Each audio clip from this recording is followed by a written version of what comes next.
Joining us now from ESPN is Greg Wyshynski, covers the NHL, and sometimes gets into it with Canes fans on Twitter. But Greg, I think you get into it with every hockey fan on Twitter these days. Why would I get into it with Canes fans, man? You're rocking the bunch of jerseys. We're all part of the same gang. I love it. It's actually something that Joe and I were talking about before you popped on. You know, Canes fans are convinced that national broadcasters absolutely love everybody else but the Canes, even though you're rocking the bunch of jerks, and 2019 was a hell of a lot of fun. And Joe and I are just saying, yeah, it's just a classic case of when you watch ACC basketball and you watch a national broadcast, not everybody's going to, quote unquote, love you the way that you love your team. And there's a different job when it gets to the playoffs or when you talk about teams, right? I mean, for the most part, there was obviously one discernible time when everybody loved the Canes, which was the first year of the Storm Surge. Mm-hmm. You know, when Justin Williams was doing his thing, like everybody loved the Canes. There wasn't a single person that didn't love the Canes outside of Don Cherry, which is how we ended up with this T-shirt. Right. But you have to remember that, like, and I say this as a 90s Devils fan, like when your modus operandi is depriving. Why not just announce that you don't like hockey, Greg? Well, that's what I'm saying. But you're making my point for me. Like the Canes' modus operandi is depriving the other team of joy. Like their whole thing is, we are going to make sure that you score one goal on our home ice. We're probably going to win the series in 7. Like that's the whole gig. So like, it's a different vibe than you'd find with a team like the Oilers, for example, where every game is a circus. Like as a 90s Devils fan, I can tell you that when you're really good at defending, even if that defense leads to offense for yourself, the national or North American view of your team is not going to be one of celebration. It's going to be one of like, boy, these games are boring. Like that's just kind of how it is. Oh, that's big Virginia basketball energy right there, Greg. Oh no. Well, yeah, it's a beautiful game if you watch it. If you just go to Charlottesville and you watch it, it's a beautiful game. That's why I'm happy Maryland get out of the ACC. Like, just get us away from all those boring teams. Have us play Purdue.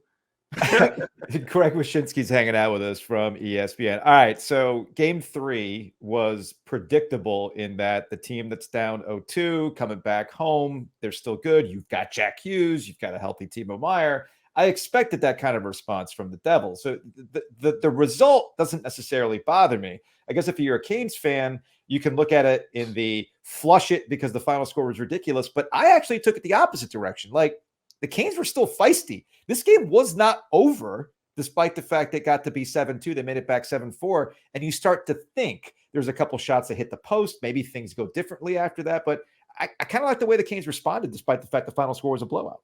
Yeah, I mean, I think there's a bit of like the Devils opened the door and the Canes walked through it, though. Like, back-to-back shorthanded goals is a symptom of a reconfigured power play being very sloppy with the puck and giving chances the other way. I mean, Vanacek is not going to have a chance on some of those shots as they're coming in on breakaways and stuff. So I agree with you. I mean, they didn't quit. I don't think the Canes know how to, or I don't think a Rod Brindamore team knows how to. But at the same time, I felt that the final score and the fact that it kind of felt like before that Palat goal that it could be one more goal and this thing gets thrown into chaos was much more the Devils not knowing what to do with themselves in a spot like that than the Canes really kind of like forcing the issue, if that makes sense. Greg, I don't follow the Devils on a regular basis. Don't worry, nobody does. But I actually did gamble on them at the end of the year. And when they had Luke Hughes in the lineup, I thought, oh, they got a little jump here with this young kid. And I talk about Sebastian Aho and Teuvo Teravainen and how there's a little bit of life there when those two are together, the life forces that are created. So why did I see Luke Hughes in the press box the first 2 games? And then obviously just talk a little bit about why he was up there and just a little bit about like how he maybe helped his brother who was pretty outstanding in game 3. Well, he's a kid and throwing a kid into a situation like Raleigh where the pressure is enormous, not only from the environment, but also from the marauding forecheckers that you have to deal with when Carolina is on its game.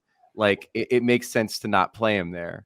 But that being said, when you generate 1 goal a game in the first 2 games of the series, it's pretty obvious that you need to find ways to get your defense more involved. It's pretty obvious you need to kind of change the mix. They were forced into it a little bit by Ryan Graves' injury, but it was the right time to put him in the lineup and see what happens. And what you saw was a guy who can impact play with his skating, a guy who, despite being 19 years old, got the green light to forecheck down low that led to that Severson goal. And you also saw a kid running his first playoff power play who throws an absolute lazy pass across the zone that leads to the Martinook penalty shot. So, I mean, you take the good, you take the bad. It just so happened that the Devils were good enough in game 3 to overcome a moment like that penalty shot, which in another game could have been a real momentum turning moment.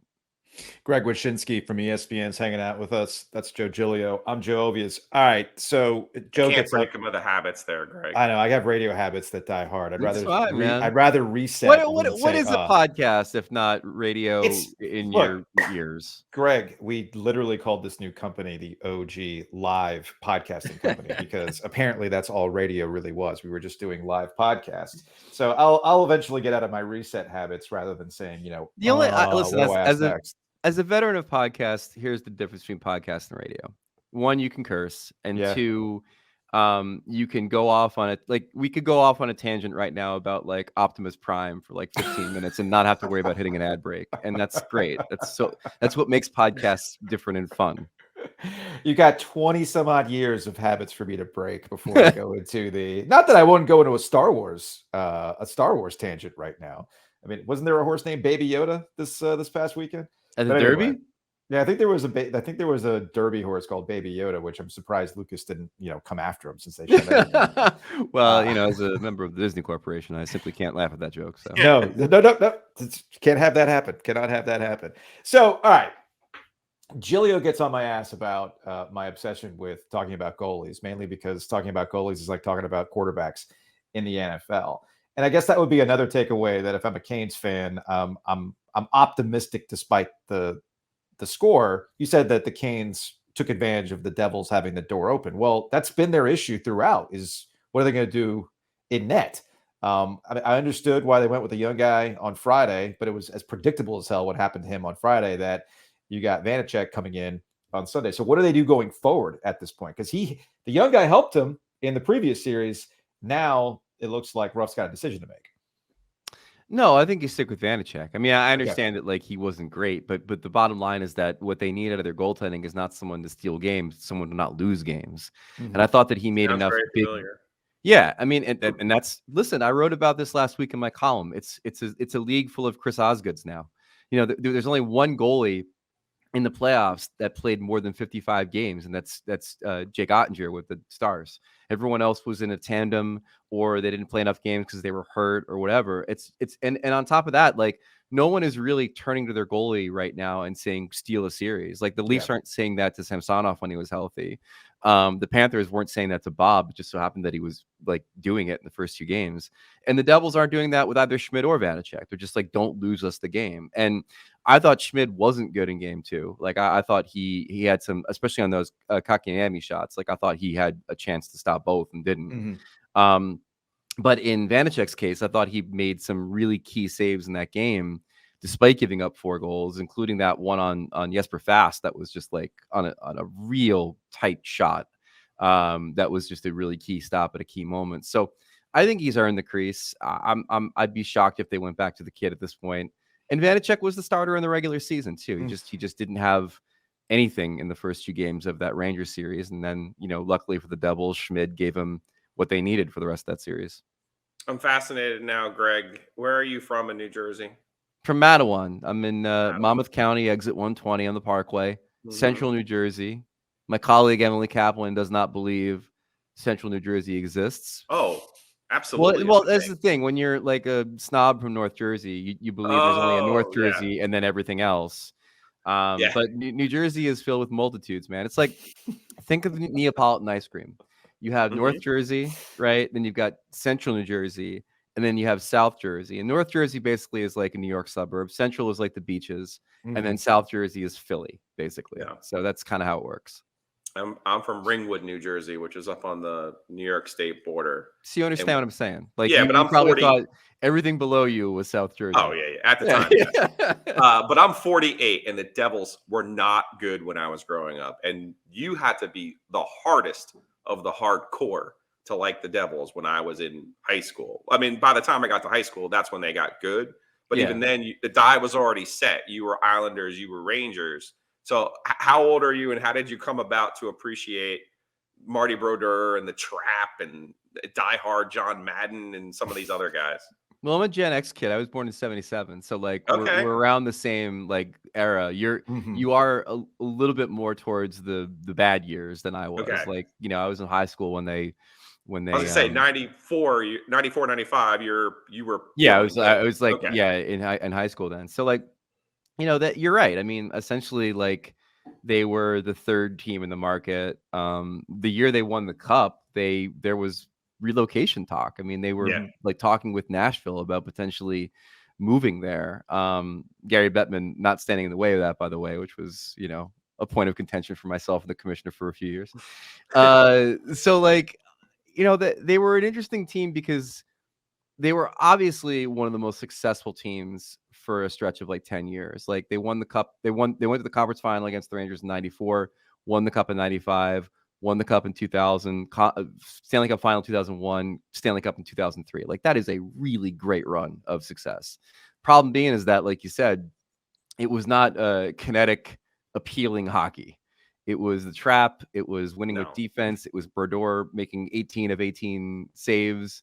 And then on top of that, Lou Lamoriello was the GM, and he wasn't really keen on marketing the team. You weren't going to your local Ford dealership to meet Jay Pandolfo. Like it just wasn't happening, right? So the thing that's happening now, though, is that for the first time in their history, they have a star. Like Jack Hughes is not only one of the best players in the league on both sides of the ice, and like compelling and fun every time he touches the puck, and he's got an unfiltered personality off the ice. Like he is legitimately a star. Where my daughter is turning 13. She's gone to Devils games before, but now she follows the team because of Hughes. Like because he looks like Timothy Chalamet. So like it's like a whole thing that they've never had before, where they've had this like kind of marquee star both in personality and in play. And he comes at a time when the style of play for the Devils, although they can still shut you down defensively, as the Rangers found out, is very much like go score off the rush kind of hockey. So the fandom and the excitement that they're creating now is something they've never had before. I feel like if we could take some footage of this series and go back to 2002 and show the Devils and the Canes. Hey guys, you guys are in 22 years, you guys 21 years, you guys are going to play again, but it's not going to look anything like this. Yeah. What is this 2002? They're going to be looking at the video going, "That's a 2-line pass. That's a 2-line pass." There are rule changes. Why do you have to go touch the puck to ice it? I don't understand. Right. What's a Kraken? Who thought this was a good idea? A trapezoid. What is that? No, you're right though, because I mean, like it's a different style of hockey, and it's it's better. I mean, listen, there's no doubt that the rules changes that they affected after the canceled season are one of the reasons we are where we are right now, where teams had to start gearing up towards playing a faster style. The salary cap, decreased the number of like goons and pylons you saw down the lineup, because now you need cheap labor, and cheap labor usually means kids that are making the league minimum, and they don't know how to defend, but they know how to score. Like there's a whole trickle down effect that's happened since 2005 as to why we have the hockey that we have now. And we're all obviously of a certain age. There's not lies told there, and we all remember hockey being a certain way. And sometimes it's a challenge for fans that grew up with the NHL being more defensive and bloody and bludgeoning to accept what the product looks like today, and have the NHL point at something and be like, "That's a rivalry," and you're like, "No, it's not." Detroit, Colorado is a rivalry. That's what it looks like. And so we've had to kind of like modulate our brains a little bit to figure out what's great about the current product. And there's a lot that's great about the current product, so long as we don't try to compare it to something that doesn't exist anymore. We'll close on this, Greg, and we appreciate the time, man. Toronto understands that just because you win a series doesn't mean it's over, right? Like we did it. We finally did it. And oh crap, we're about to get swept. Well, what is happening? I don't blame them, and I don't blame their fans, man. Like, that you've been told forever that if you win your first round series, away you go. Like, Right. wind in your sails, the monkey's off your back, like you're going to win the cup. And then on top of that, Florida clears the road of the one team you're worried about, which is Boston. One, because they're great, allegedly. And then two, because like every time you see the smoked bee, you poop your pants. So like, that happens. And now you're feeling really good about yourself, but you don't realize that the Panthers are the Bruins. Like, they're a team that is physical and north-south and with talented players and a guy in Barkov who basically does like Bergeron things. Bobrovsky has 2 great games. Now all of a sudden they're getting goaltending. Like, they were a really good hockey team. And you're seeing the Leafs once again kind of wilt under the spotlight. And I didn't see a lot of the game last night because I was covering the Devils game, but and then I was actually on the subway for Reinhardt's game winner. But like, the sense I get is that once again, it's blown opportunities. It's your big guns not firing at the right time, and it became kind of the same old story for them. But again, like, it's the worst way for the Leafs to lose, which is that they win their first playoff series since 2004. There's obviously progress made, and then you go out as meekly as possible in the second round, and so now you have to kind of like, their GM isn't signed beyond this year, like their coach is in what's going to happen with him. Do you now look at this as progress? Do you look at it as false hope? I mean, I don't know what you do. It's the worst thing to happen for Toronto because like you had playoff success, but you still have a lot of question marks about what it means, and that's tough. That's a tough place for them to be. Greg Wyshynski, ESPN, NHL. Hey, man, we appreciate it. Thanks for being a guest on this new whatever venture we're doing right now. I mean, we got nowhere else to go, so we might as well keep this thing going. Appreciate it, man. Anytime, man. Like, don't worry about a thing, man. There's a lot of, as long as they keep on making erectile dysfunction pills, there's going to be podcasts. So you guys are in good shape. Hey, we got gambling coming our way in January. And gambling too, right? Gambling, baby. Let's go. Brothers. If you could punch in a Hughes Brothers both score parlay for me, I would appreciate it. Will do. Thanks, Greg.